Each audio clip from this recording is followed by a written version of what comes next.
रोने पड़ गया। तू रो रहा है, अब तो नाराज हो जाऊंगा।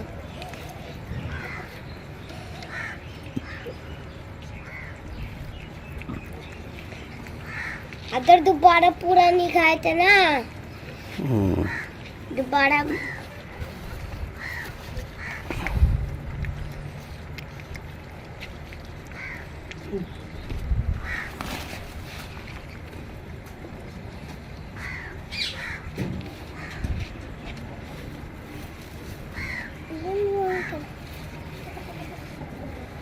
बात आ रही है।